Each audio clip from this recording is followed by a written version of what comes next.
तर विरोधाभास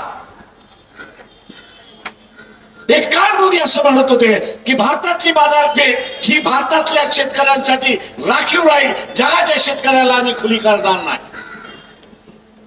4 महिन्यापूर्वीची भाषा एसटीच्या फाईल मध्ये मोदीचं नाव येतं आणि मोदी उलटा पडतो आणि सांगतो नाही, भारताची बाजारपेठ ही जगाला आता मोकळी केला जाणार.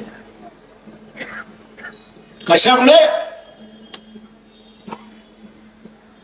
तर त्या एसटीच्या फाईल मध्ये अजून काहीतरी असलं पाहिजे. फक्त मोदीने मोजला केला एवढीच फक्त माहिती त्या ठिकाणी आलेली आहे. म्हणजे इतर देश आहेत आणि तिथल्या असणाऱ्या राजकीय नेत्याने जे लहान मुला मुलींशी असणारा व्यवहार केलाय, त्यांचं शोषण केलंय. मोदीजी याचा खुलासा करा की तुमचं नाव तर त्या फायलींमध्ये नाहीये आणि ते नाव बाहेर पडू दे. म्हणून तुम्ही देश विकायला निघालेलात आणि म्हणून भवन भागवताना आम्ही असताना विचारतो की तुम्ही तरी गप का बसलात?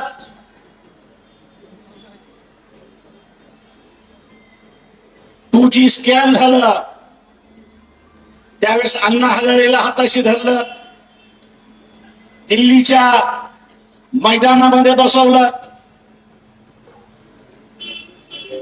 आणि सगळं रान आपण असताना पेटवलं. आज तुम्ही म्हणत असाल की मोदी ऐकत नसेल, पुन्हा एक अण्णा हजारे उभा करा आणि त्याच्या विरोधात आंदोलन करण्याची हिंमत दाखवा.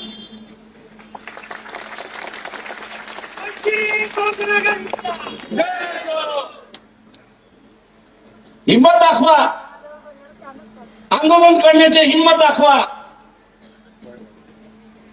नाही तर देशाला सांगा की एसटीच्या फाईल मध्ये मोदींचं नाव आलं तरी काही नुकसान नाही हे तरी सांगा.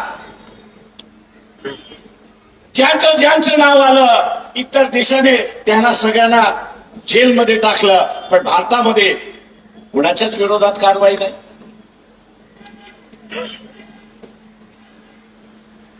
इथे मी उघड असं म्हणेन की सामाजिक दृष्टिकोनातून देश स्वातंत्र्य ठेवायचा की गुलाम करायचा याबद्दलचं विभाजन होत चाललंय असं मी त्या ठिकाणी मानतो. एसटी नावाची असणारी फाईल काय आहे हे 80% जनतेला माहिती. त्या एसटी फाईल मध्ये मोदींचं नाव का आलं याच्याबद्दलही असताना माहित नाही. अमेरिकेबरोबर झालेला करारनामा हा फक्त शेतीपुरता मर्यादित नाही, तर इथल्या बँकिंग सेक्टर पुरता मर्यादित आहे नाही. इथला असणारा परराष्ट्र धोरणाबद्दल मर्यादित नाही, तर या देशाची पूर्ण निर्णय घेण्याची जी प्रक्रिया आहे, निर्णय करण्याची असणारी जी प्रक्रिया आहे, याच प्रक्रियेला खेळ घालण्यात आलेला आहे आणि सांगण्यात आलेला आहे की तुम्ही कुठलाही धोरण घ्या, त्या अमेरिकेच्या धोरणाच्या बरोबर असेल, त्याच्या विरोधात राहणार नाही. आणि तुम्ही जर विरोध केला तर आम्ही तुम्हाला 500% टॅरिफ लावू अशी असणारी परिस्थिती आहे.